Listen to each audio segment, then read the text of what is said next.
A little while ago, I got this cool little 11.9-inch screen from Amazon with plans to build my own little desktop display to show timers from Rundown Studio, among other things. And having tested it out in the field and in my studio here, I'm super happy with the end result. And I finally wanted to share the quick process of getting it up and running, how I've used it already, and some plans for the future. So first up, what gear are we using here? I'm using the Raspberry Pi 4 here. And of course, I have this Waveshare 11.9-inch touchscreen that'll be attached to the Pi. I'll leave some links in the video description below to what I've used, or similar models at least. The screen did come with the attachments that I needed, so in this case I have these little standoff style attachments. These are the ones I'm using, and it also comes with this little ribbon cable for connection to the Pi. Very delicate, but of course necessary for the connection back and forth. I chose to just set up the standoff style connections here just so I could attach those to something a little bit later whenever I want to rack mount it or set it up for a desk mount. In terms of setting up the software, it's fairly simple here if you've set up a Pi before. On the Raspberry Pi website, I can download the latest Raspberry Pi imager in order to flash a copy of Raspberry Pi OS onto my micro SD card. I also needed to follow some specific documentation that came with the Waveshare screen, so they gave me a link to their documentation website, and I was able to add a few config things that made the Pi and the screen talk nicely to each other. So I have the SD card back in the Pi and ready to get things powered on. I'm just going to add a wired internet connection here. With the Pi, you could connect to Wi-Fi, of course. Here in the fixed studio, I could do that all the time. But I like the idea of bringing this out on jobs, which I've done before, and just connecting up to the internet through the venue, and then it just finds the internet, boots up, opens this page full screen, and I'm ready to roll. So I do prefer the wired connection for this case, but I could do Wi-Fi if I knew that the Wi-Fi connection was always going to be the same, like it is here in my fixed studio. And the power connection, which actually connects to the little screen here, not the Raspberry Pi. You can see things powering on. Here we go. One more thing I'll need for now is a keyboard and mouse in order to set things up. So I'm adding my wireless keyboard and mouse to the Pi. So I'm booted up into the usual Raspberry Pi OS here, and it looks, as you'd expect it to. Maybe just a bit shorter than usual, but this is what I wanted to get to, the desktop. I'll also add a link in the video description on how to set up kiosk mode so it automatically loads up a URL whenever you boot up your Pi, and you won't need the keyboard and mouse in future uses. But we'll just click through it now since I have it here on the desk and connect it up. I've opened up a URL in the browser, and I'm just going to manually choose to set it full screen. It's so awkward on such a small little screen here as I try to navigate through the menu. And I know there is a zoom one. There it is. And now I'm full screen. Hide my mouse off to the side, and I have a nice full screen clock ready to go.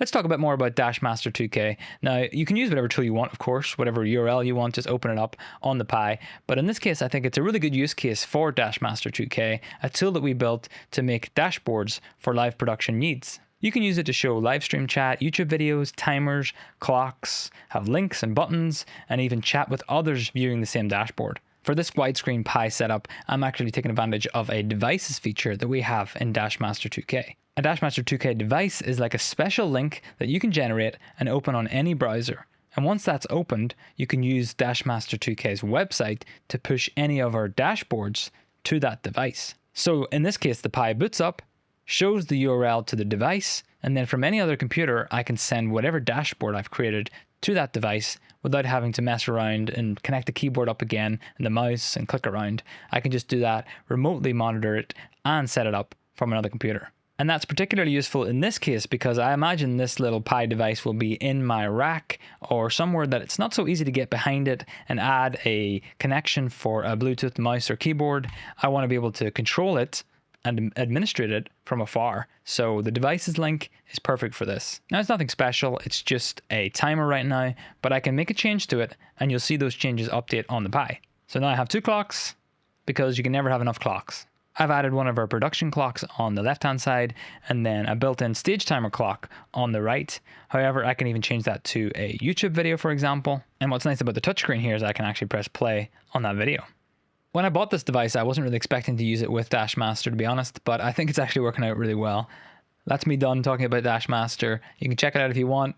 If not, all good. Just punch in whatever URL you want to the Pi. I've already brought this on a few jobs already, and I must say it's one of those instant successes where other techies on the jobs kind of come over and say, what is that? What are you up to there? what is this device and where can I get one? It's really handy for that, and it's really discreet as well. You can just set it on a desk, underneath a monitor, on top of a monitor, in a rack, wherever you want to put it. It's going to fit perfectly. Maybe you need to do a bit of adjustments or make a little foot for it, but it's going to sit nicely on the desk around you in the production setup.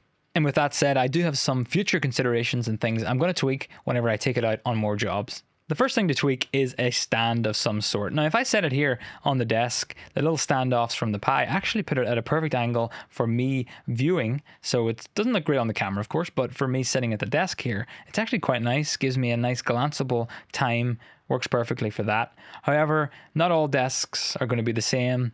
And maybe I want to set it up on a monitor, or maybe I want it to be angled slightly differently. So a small little 3D printed object to sit underneath, act as little feet, would be perfect, just to make it move and sit exactly how I want it. Next up would be a way of placing it on top of a monitor. I'm sure there's a little 3D printed clip that I could set up so it just sits nicely on top of a monitor. It actually fits really nicely above like a vMix setup or a ATEM multi-view, just on top of a TV screen or a typical monitor that you have a multi-view on. So I'm going to look into a nice way to get that to be stuck on top of a monitor without, taping it on there. That's always an option, but I'd rather not rely on adding tape every single time I set up a show. Of course, my next idea is many of these. Now, you can never have enough screens, of course, and with them being so small, it'd be lovely to have multiple. I can see me using one for the current time of day. I'm going to use a countdown timer for my rundown studio setup. I could have loads of these set up in a rack or on the desk. So multiple monitors is my future plan, definitely. And my final improvement for the future will be just how I set it up here in the studio. I want a slightly nicer way to rack mount it. So that'll be adding some 3D printed sides on it so it actually sets up in the rack. For now, I have it set up, as you can see here, just sort of balancing and hoping for the best. It's perfectly fine, but I would like to feel a bit more secure about it, that's for sure. All right, I hope you found that useful, helpful, inspiring, and you want to make something very similar. I really like this little device. It's really been fun to bring out on shows, but also been very useful just to have sitting here in the studio. I'm sure I will have it off my eyeline on plenty of these videos and live streams in the future. And let me know in the comments below if you plan to do something like this. And if you do, be sure to tag me on social media and all that good stuff. I'd love to see how you use similar little widescreen Pis to display information for your next show. All right, thanks. Bye.